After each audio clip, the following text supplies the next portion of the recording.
tremendous gathering here this morning. And I want to thank, first of all, Rabbi Shai Shechter for his real leadership and dedication.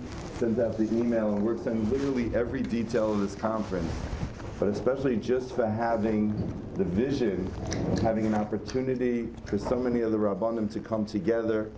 It's a true honor and a kavod gadol that once again this kinnis is being led by Harav Hagon Usher Weiss. We believe it's the 9th year. We're not counting exactly, but the 9th year that the Rav has spent his precious time that he spends in America on his visits, but to take out the day as we have here today to be with us and to share with us on so many of the important topics of the day that are in our minds. We thank our conference sponsors, Dr. and Mrs. Reuben Brescher and family, Mr. and Mrs. Joseph Brescher and family, in memory of their parents, Irving and Regina Brescher, Zichronam Livracha. And we just welcome all of you, all the Rabbanim who are here today to take part in this tremendous Torah gathering.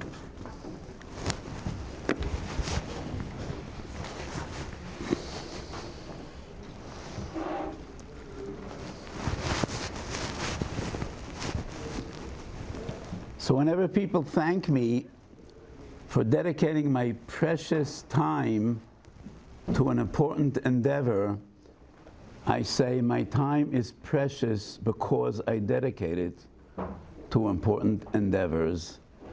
And this definitely is very close to the top of the list.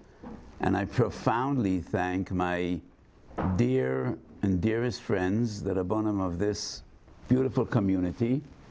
And I think this is the biggest Young Israel in North America, and probably one of the biggest shuls and kehillas in North America. So I profoundly thank Rabbi Axelrod and my dear Talmud and friend, I would say Talmud Amachke Mesabai, Rav Shai. We came to know each other when Rav Shai was learning in the Mir in Eretz Yisrael. And I invited him for Shabbos, and he spent some time with me. And since then, we've been in contact on an ongoing basis. And I cannot mention any other names because everybody sitting in this room is a Marbitz Torah and a Rav. And we have a beautiful crowd here. But in my vision's eye, I see thousands of people sitting in this room because people sitting in this room teach Torah to tens of thousands of people. And so for me, it is a huge schus to spend a day together with you.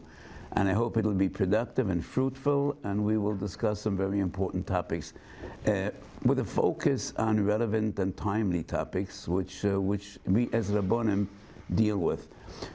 So the top of the list, the very first shir we have, the most challenging Piskei Halacha of the past year, and it is extremely difficult for me to choose. How would I know? But I did think about 3 different topics that I've been dealing with the last year, and for the sake of balance, Orach Chaim, Yoreh Deah, Even HaEzer, I skipped Choshen Mishpat because Choshen Mishpat is more for Botei Din and Dayanim, but we will discuss 3 very important and relevant questions. Needless to say that the past 2 years have been a very challenging time for Klal Yisrael, especially Israeli Jewry, but you've been there together with us along all this ordeal. So a year ago, 2 years ago, we were dealing on an ongoing basis with questions regarding war. And we're still dealing with the aftermath of this terrible war. And first of all, we thank HaKadosh Baruch Hu for being where we are. And we saw so many miracles and so many nisim, but we spoke about that a lot in the past. And let's focus on what we have to do right here and now. So 2 out of the 3 topics are associated with the aftermath of the war that we've been in this period. And number 3 is a relevant topic that has recently come up in the halachic world. So number 1, I want to talk about prosthetics. we have so many young people that lost arms, that lost legs, and struggling. And two questions I have been dealing with. One, I gave a definitive response and a tshuva halacha, and the other, I just could discuss the tzdodim, but I will not give a psak today, but just, I'm speaking to Rabbanim, for Talmidei Chachamim. So this is a discussion that should be dealt with seriously. So we're going to talk about prosthetics and their halachic status, and then a psak that I gave, which was somewhat a chiddush of a psak for young almones this war that wanted to remarry. And the topic of menekes chaveroi is a real problematic issue in the Piskei. And that'll take us from Arachaim to Even Ezer. And the third topic has nothing to do with this war, and that is remilk. And the new milk that's out in the market, is it halachic or not halachic? And that will be an additional topic we will be discussing. So before going into the halachic analysis, I once again want to say what I said many times in this forum and many other forums. Koicha dehetera odif. Is that somewhat of a b'di'eved? Is it similar to another concept that Chazal teach us, which is engoizing zera al tzibur elum ken rov tzibur yachol lamed boy? Is it a b'di'eved? Is it a shasat chak concept? And I don't think so. I think koicha dehetera odif is the nature of halacha, and it is not because we have no other option, we have no other choice, and we need to be makel because otherwise people might be nichshol. No, it is the nature of halacha, koicha dehetera odif. Needless to say, you need to have a firm halachic basis to be makel.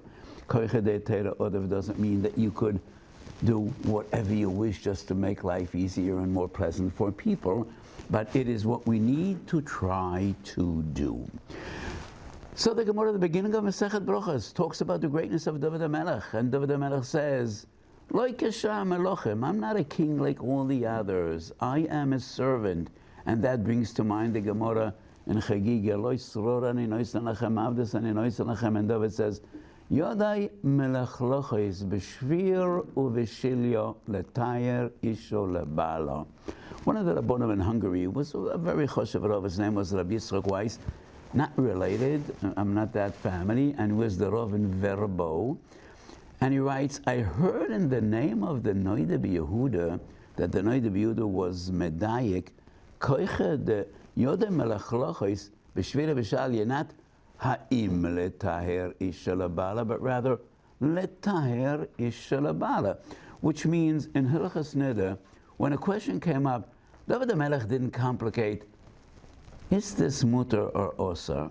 He set his sights and his goal was Yode melachloches b'shvir uv'shilya letaher isha labala, which means not always did he find a heter, but that was his goal. His goal was not to decide osar or mutter, but he was out letaher isha labala. And Rabbi Yitzchak Weiss, Shalosh Tshuva Siach Yitzchak, is his sefer. He writes, I looked in the tzlach, but I didn't find it. But that's what they say in the Noida B'Yehuda. So he was looking for a needle in a haystack, but he wasn't looking in the right haystack. And maybe he would find it if he would look elsewhere. It's not in the tzlach, but it is in Shuvas Noida B'Yehuda Madura Kami Yordeis Memem Gimel, and the Noida B'Yehuda writes that diuk. A contemporary of the Noida B'Yehuda is Rabbi Yankov Emden, who was even slightly older than the Noida B'Yehuda, and in Shilas Yavas Chelek Aleph Siman Nun Dalet he writes the same. More important, the Shlo Masechet Shavuos, who was 150 years before Rabbi Yankov Emden and the Noida B'Yehuda, and we find the same diuk. So the Gemara doesn't say Yodei Melachloches B'Shvira V'Shalya Ha'im Letayer Isha Labala, but Kedei Letayer Isha Labala. And many times I quote the Yerushalmi, and the Yerushalmi is at least twice in Yerushalmi, Masechet Rumas Lamed Omed Beis, and Soita Lamed Daled Omed Beis, Keshem She'osa Letayer Esatomai, Kach Osa Letame Esatohoyam. So everybody understands, Letayer Esatoma is a grave avera, it's a grave transgression. You're machshel esarabim. But the Lashon of the Yerushalmi is the same. Kishem she'osa l'tayr es haTorah, kach osa l'tamei es haTorah. L'tamei es haTorah. So I think as Rabbanim, as Poskim, we need to be aware, and we need to bear this in mind. Our tafkid is to be makel. You need to have a substantial heter, but it is not a b'diavad, and we live in a generation of machmirim, and maybe throughout the day we will be able to explain where this comes from and why the nature of halacha has somewhat changed. But I want to get to our sugyas, and therefore I don't want to speak at great length. There's an amazing Rosh, which I never understood, and I still do not, even though I grappled and I tried to say a pshat in the Rosh, but I want you to look up the Rosh. Mesechet Kelem, Perek Yid, Halacha Aleph.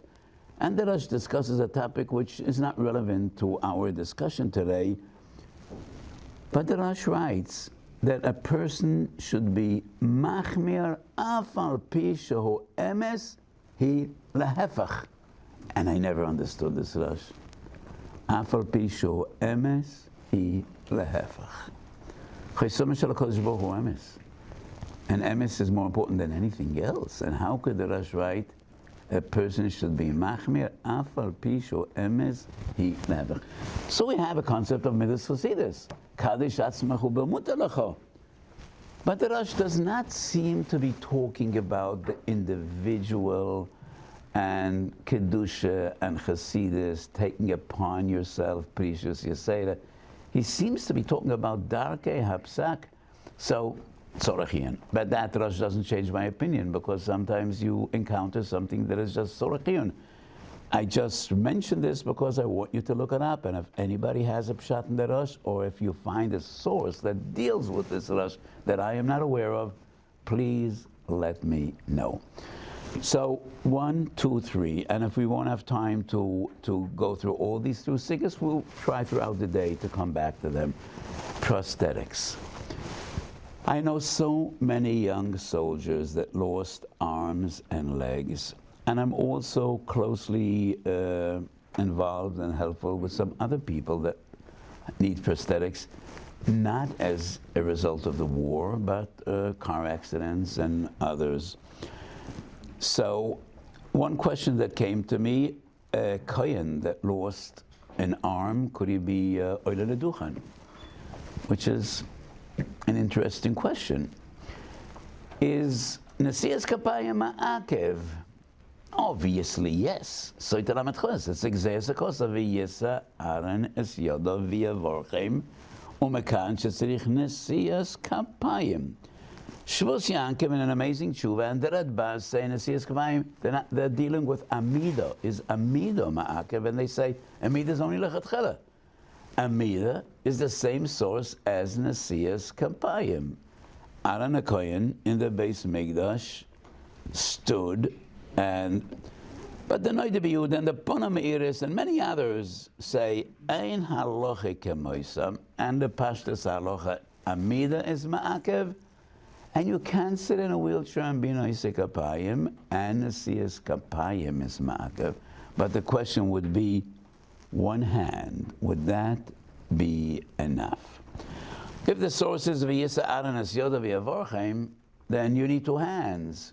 There's a difference between mikra and Mesiris, and the mikra is yodoi. The Avnei Nezer has a fascinating tshuva, Siman Lamed Aleph, tshuva Avnei Nezer Achaim, and he says, a kohen with one hand should be oile leduchen without a bracha.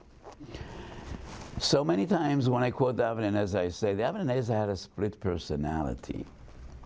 He was a Rebbe and the founder of a chutzner, the Talmud and the son-in-law of the Kotzker Rebbe, and the Sachet Rebbe, and he was one of the greatest and most original Gedolim and Poskim of his time. And when I say split personality, unlike the Divrei Chaim, who had the similar two crowns, the Divrei Chaim was the Tzanzer Rav, and he was, I think the Divrei Chaim achieved more acclaim as a Gadol than any other Rebbe in the history of Hasidus. There were many Rebbeim that were known to be tremendous Gedolim, most notably the Divrei Chaim, the Chidush Arim, the Tzemach Tzedek, the Avnei Nezer. But the Divrei Chaim was considered a Poisek Hador, together with Reb Shlomo Kruger and Reb Yosef Shor Natanson in his era.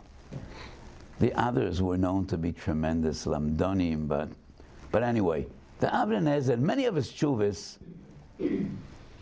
goes from halacha to Kabbalah to Hasidus, unlike the Divrei Chaim. Tshuvas Divrei Chaim is tshuvas lahalacha, and it is very uncommon that the Divrei Chaim will bring Kabbalah into his halachic analysis and halachic dealings. So the Avnei Nezer writes, the most important in a Siyas is your right hand, and he has a huge discussion. And he says, if you have your right hand, you could be oiled the duchen, but one should not say a bracha.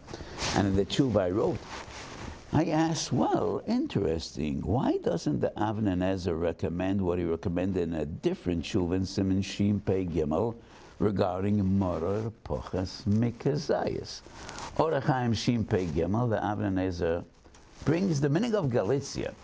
And that's a separate discussion, and I always have difficulty when I give a shir. We touch upon many topics where we need to stay focused. So in Galicia, the minig was that they were very makel in shir moror. And this psak comes from the Rav Shitzarav, and then from the Belzarav. That was their minig. Minchas Osher and Moyadim makes it very clear. That is not right al pi halacha. Al pi halacha, moror is no different than matzah. And pochas mikashir, pochas mashir kazayis, you're not makayim the mitzvah, you can't make a bracha. But the Avnei Nezer recommends it's a machine pei gimel. If you're going to eat more pochas mikashir, take out a Rambam, learn the halacha and Rambam, and quote the bracha while you learn the Rambam, and that's the way you solve the problem of sofek brachas lahakal. If I can't make a bracha, I'm just learning a Rambam. And if I should make a bracha, then I am mechaven that this should be a bracha. Why doesn't he recommend the same by koyin she'oila leduchen? If he says it's a sofek and he should be oila leduchen, why doesn't he recommend learning the halacha in Rambam? So, first I said it's very simple. When you're eating more at your sided table, you have no problem. Take out a Rambam, open it up. Be careful not to break the matzahs when you open the Rambam. But you can learn. But a kohen is oila leduchen, and he has one hand where he's going to hold that Rambam under his talus, so it's not a practical eitzah. But would it be that difficult to memorize a halacha in the Rambam to say the bracha? So if I would be the Avnei Nezer, I would recommend the same formula. I even say more than that. Birchas HaMorer is not found in the Rambam. So he had a mistake when he said, take out a Rambam and learn the halacha. But the full nusach of bracha of Birchas Kohanim is in the Rambam. So why doesn't he recommend in Shin Pei, in Lamed Aleph, or he recommended in Shin Pei Gimel? But in reality, this entire recommendation is a huge chiddush, and it goes against all the poskim. Because the Magen Avraham, Simareish Tezvav, says, when you learn halacha, either in Gemara or in Rambam, and you encounter a bracha, you do not say Shem Hashem. You should not say Shem Hashem. And Avnei Nezer ignores the Magen Avraham, Eliyahu Rabbi, Shulchan Aruch Harav, Mishnah Berurah Sivkot Yudalet. Everybody follows the Magen Avraham. So this eitzah, in the first place, is a problematic eitzah. Does the Magen Avraham totally dash the eitzah? Maybe not. I think the Magen Avraham agrees it's not a bracha levatola. Can it be a bracha levatola? After all, you're learning. He says it's not the right thing to do. Ashkenazim especially are extremely reluctant and careful and minimize Haitzois Shem Shemayim. Sfardim are far more lenient, and even today, many Sfardim, like Boaz, Shem Avorachas Chaveiro B'Shem. But Ashkenazim are very, very careful. And all the poskim I quoted are Ashkenazi poskim. I think the Magen Avraham and all those that come in his footsteps, they do not say it's a bracha levatola. It's wrong. But maybe to solve the problem of sofek brachas, even the Magen Avraham might agree that you could learn a halacha and say the bracha. But, so, my psak was, follow the Avnei Nezer and Lamed Aleph, not the one in Shin Pei Gimel. Don't go up to the Duchen with the Rambam, and Duchen, don't say the brocha. Ask another kohen to be mitzi you with the brocha. We know the discussion between the Beis Halevi and the Chazon Ish whether Shemei Kohen would apply to Berchas Kohanim, but that is the actual brochas of Berchas Kohanim. But the brocha is no different than any other Berchas HaMitzvah. Ask another Kohen to be mitzi you. So that's one psak that I gave in the aftermath of this war. But the more troubling aspect is Shabbos. So let me explain how the leg prosthetic works.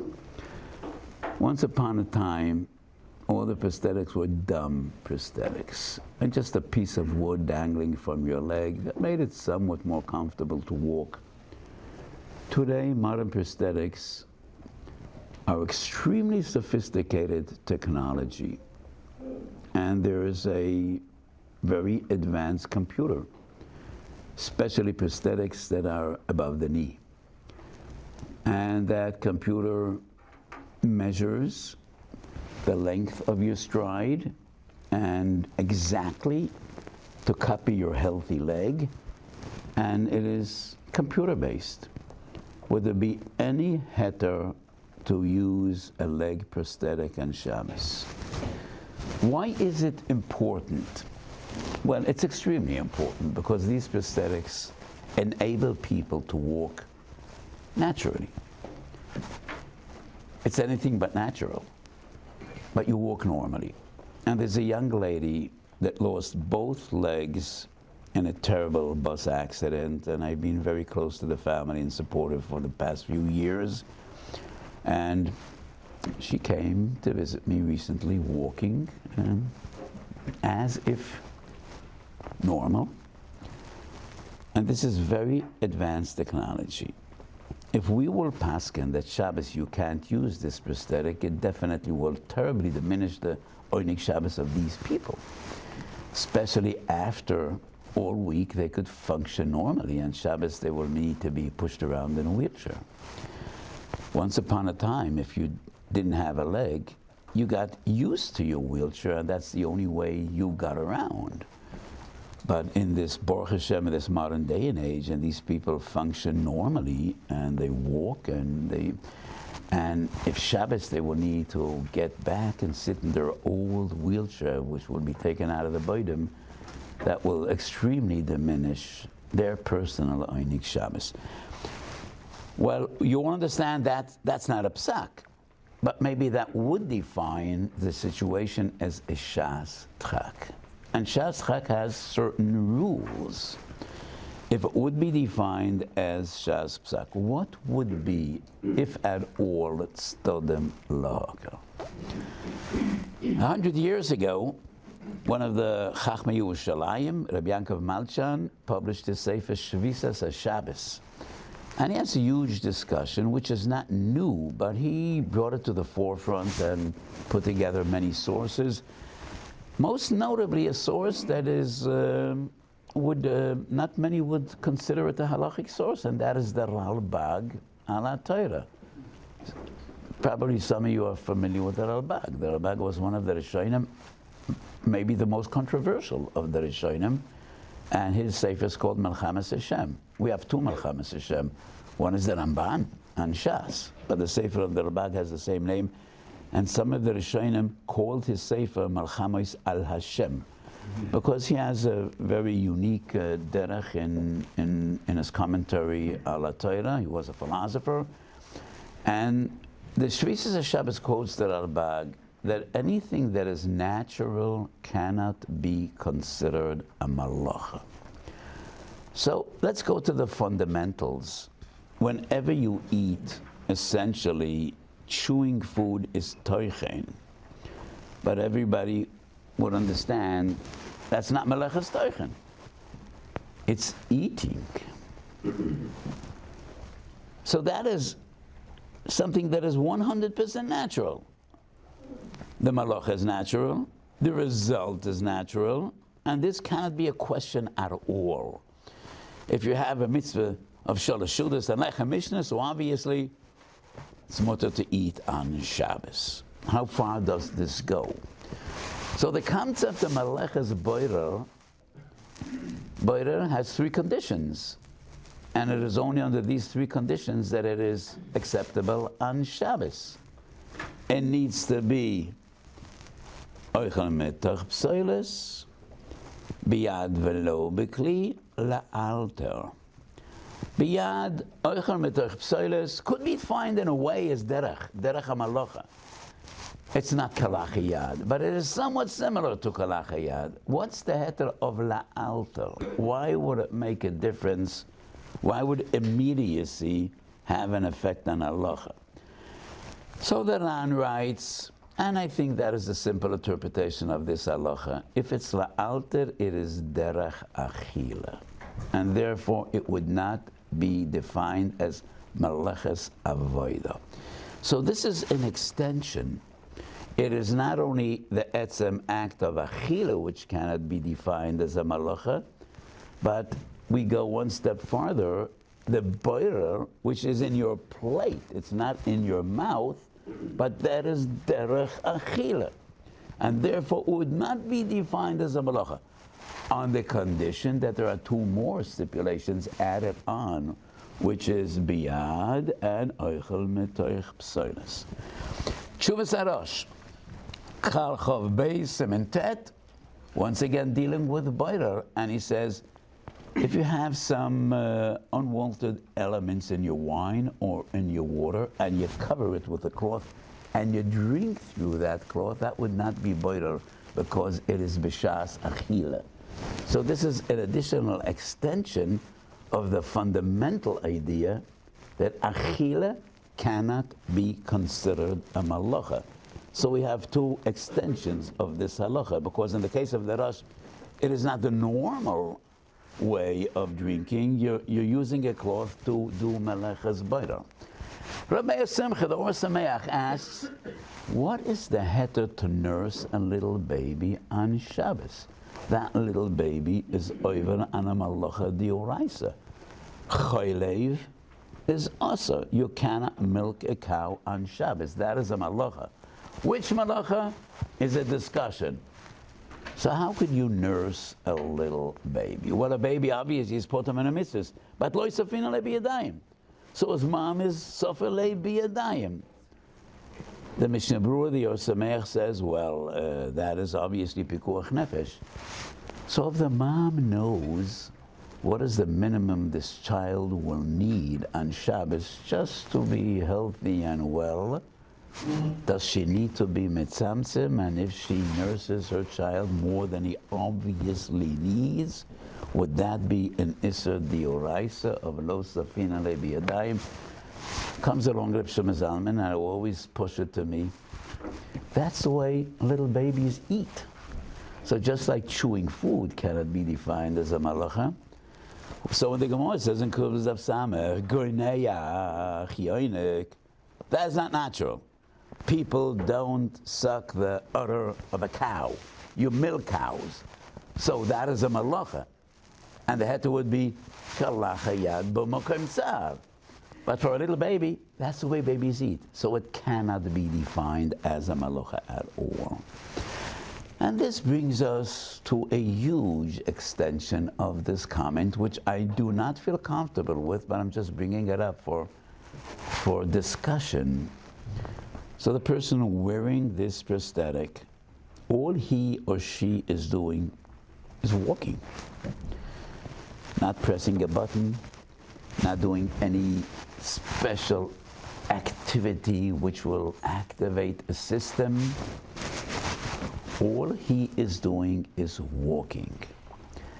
However, this is not a natural way of walking. You're activating a computer. But the way I am activating this system is just by using my legs. The one I have and the one I don't have. Would that be any level of heter based on the concept of what is natural is not a malacha? Your prosthetic is anything but natural, but what you are doing is totally natural. just walking. Would this be similar? We don't say, I'm just walking and I'm putting on lights, and motion sensors and heat sensors and infrared rays and we're doing. Well, that is not a heter.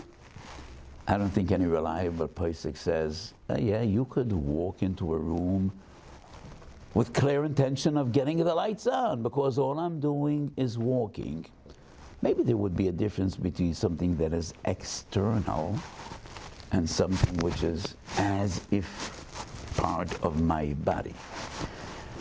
I did not give a heter, but I'm just bringing this up. The more reasonable approach might be, would that be considered kalacha yad? If it is kalacha yad, it would make a huge difference. There's a machlokes between the Elia Rabbah and the Avnei Nezer, the very well-known halacha, opening a book which has a print on the side of the book, on the side of the pages. Would that be moichik? Would closing the book be kosev? And this is a huge discussion between the Achronim. The Elia Rabbah says, but if you open the book with your left hand, kosev b'smoil is only an issa d'Rabbanan. The Avnei Nezer says, the concept of kalacha yad doesn't depend on the malacha, but on the maisa. Writing with your left hand is kalacha yad because it makes your handwriting more sloppy. It is not what you usually do. It's more difficult to write with the left than with the right. But opening a book is the same, right hand or left hand, so that would not be considered kalacha yad. So we have a fundamental question. Kosev b'smal poter. Would we say every form of kosev, av or talda, is poter b'smal, and that would be defined as kalacha yad? Or no, kalacha yad is kederech asiyas hamalacha, and it depends not on the av malacha, but on what you are actually doing. So no person that has both arms and both legs uses a prosthetic. The only ones that use a prosthetic it is made for them, and to them, that is derech. But it's not the custom to activate a computer with a stump of your thigh. Would that be considered kalacha yad or not? And it depends on these two different opinions. If it is kalacha yad, I gave another psak which I am comfortable with, even though not everybody was happy about it, and I gave a heter to an ALS patient to use his computer with his eyes. ALS is a terrible disease you're probably familiar with. I don't know whether we see more of this than we did in the past. I definitely see 10 times more than I did in the past. Is it more common today? Or it's just my bad luck that so many more problems come to me than they did in the past? So ALS patients at the end stage, all they could use is their eyes, and there are special computer systems that enable them to communicate. And I gave a heter to ALS patients to use their computers on Shabbos. And the heter is based on, number one, it is kalacha yad. Is it the same question we discussed before, just a moment ago? Maybe. But it might be different because no melacha could be done with your eyes. No melacha. So doing any melacha with your eyelids or your eyeballs, I feel totally comfortable it would be kalacha yad. Well, this computer system is made for you, and the only way to use it is with your eyes. But I'm still confident that would be considered kalacha yad. And if it is kalacha yad is not mutar, not even for achol l'shem b'sakana. However, shvus to shvus is mutar. Activating electronic systems. In my Svarim, I am very careful with the language I use. And I always say, yesh lanu lahaniach that it's a malacha dioraisa. Following the Achiezer and the Chazon Ish. If one maintains is a Rabbanon, Yotzu ben Aklal is a poisheya, could we totally ignore the very first two great poskim that dealt with the question of electricity and Shabbos?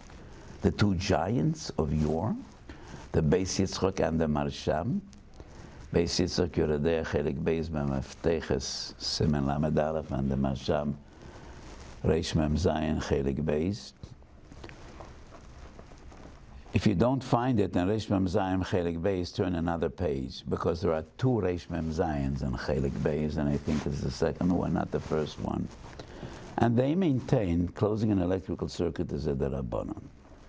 When we're dealing with an extreme shas chak, and we're just looking for a second Rabbanon to render a shvus to shvus, I think we could rely on the Beis Yitzchok and the Masham. So that would be one shvus, kalachiyad the other shvus, and there is no greater shas chak than an ALS patient.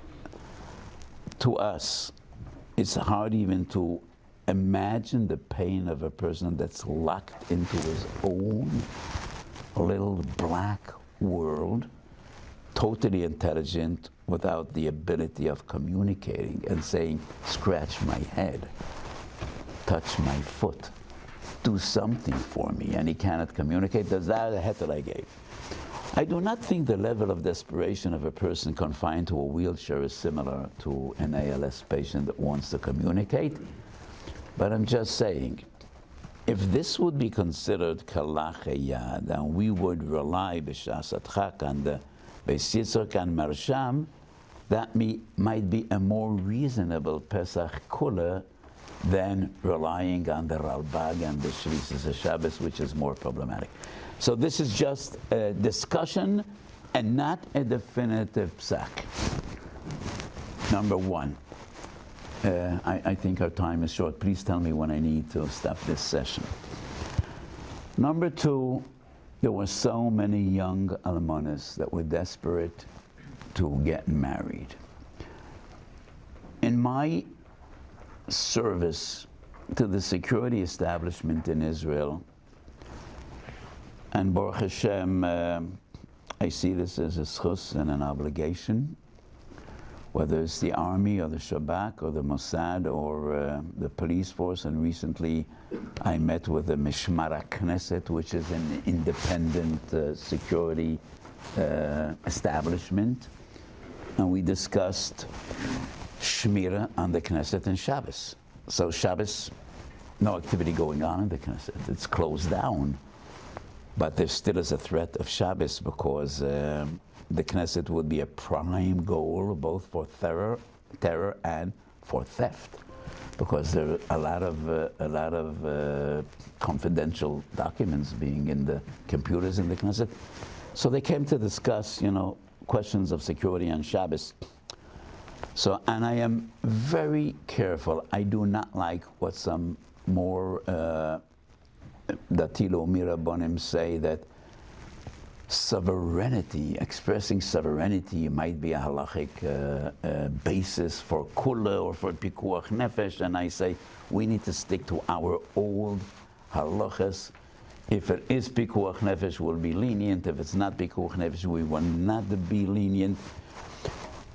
But besides the personal tragedy of young women with big families that want to get married, there was also a need, a national need to enable, rebuilding and encouraging life after this devastation of hundreds and thousands of young people that were killed. But the main consideration is the personal one and not the national one, even though it was out there in the air. So Menekes Chaveroi is somewhat of a mystery. Chazal asked Menekes Chaveroi 24 months, and the chashash was that the new husband won't care much about the child of a previous husband, and the mom wouldn't have enough milk and she can't nurse her baby, and her new husband won't supply the necessary needs to keep this baby alive, and the baby might die. And that is why Chazal answered menekes chaveri for 24 months. Why 24 months?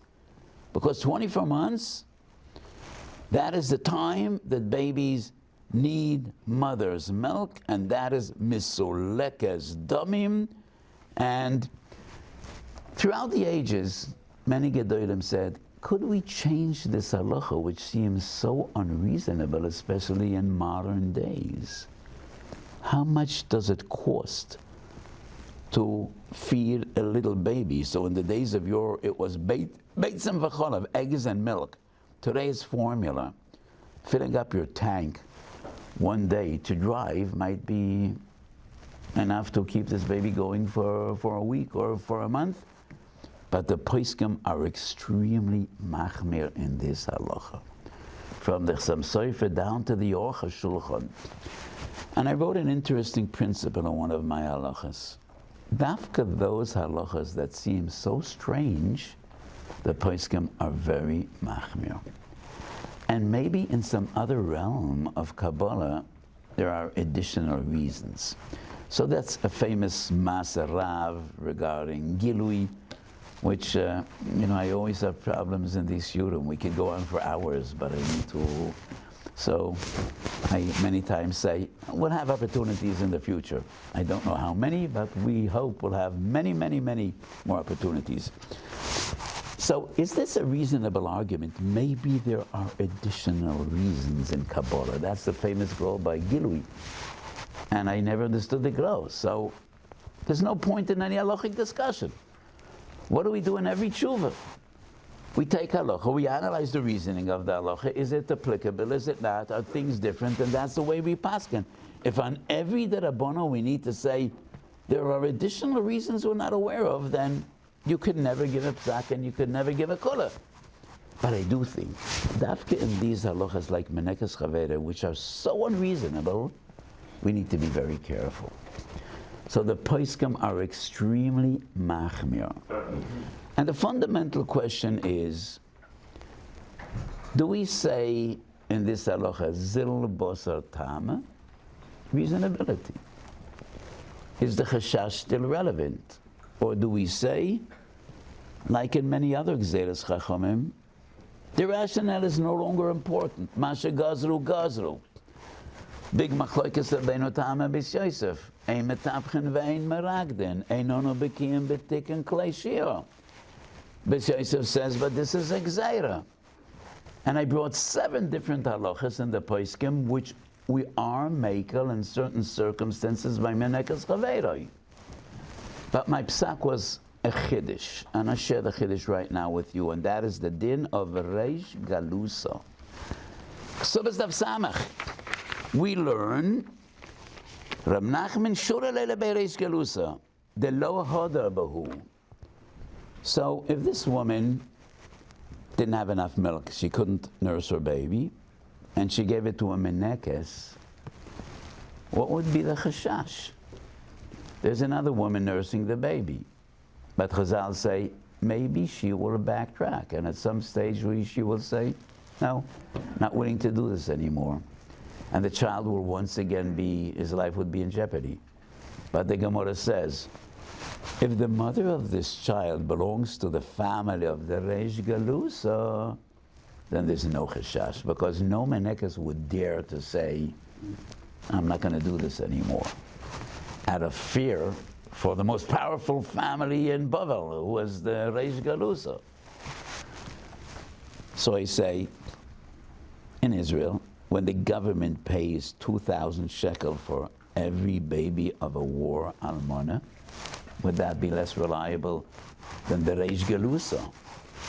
So Chazal are matia in Reish Galusa because nobody would turn their back on the Reish Galusa and say, well, I nursed this baby for a year, but the coming year I don't intend to do so.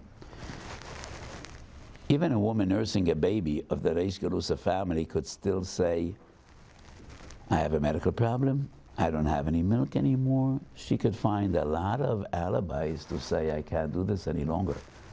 But a government that undertakes to support the assignment of a war, that should be more reliable than the story of the Reish Galusa, and that was the basis of my kula in Tezvav Chodesh. Why Tezvav? 3 opinions in the Gemara. Is it Chov Daled Yud Ches or Tezvav? Both the Rambam and the Shulchan Aruch and the Torah all paskin Chov Daled. But B'Shas Adchak, Reb Shlomo Kruger and some others go down to Tezvav. So after 15 months, I was Mekel, and as in many other cases, I relied on the Moshe Feinstein because, my Talmidim know, in my opinion, that Moshe was, after the Chazon Ish, the greatest of the Gedolim of our time, and especially in Halacha, he had the originality and the courage to give psak, and sometimes against what was conventionally thought. Igros Moshe Even HaEzer, Chelik Dalet Siman Nun. And he deals not in Eretz Yisrael, but in other countries, בעניין אלמונה שבא למס במלחמה, ורוצה להנוס את החוב ד' חודש. And I'm quoting, אני כוסף זה תכף אחר הדיבר בטלפון, בדבר אלמונה שבא למס במלחמה. יש לו כבר י' חדושים, אך המיסס בא לו, and he writes the same argument, like Reish Galusa, and he has matter before 15 months. I was somewhat more of a machmir, and I said before 15 months, we don't find any opinion that's Mekel, so I was Mekel after Tezvav. So we discussed 2 questions that were challenging psukim and challenging questions, and both associated with what we've been through. Do we have time for number 3? Do it later by the questions. Okay, so we'll have an opportunity to deal about this new form of milk, and that will be later in the day. Take a break for about 10 minutes. Yasher koyach.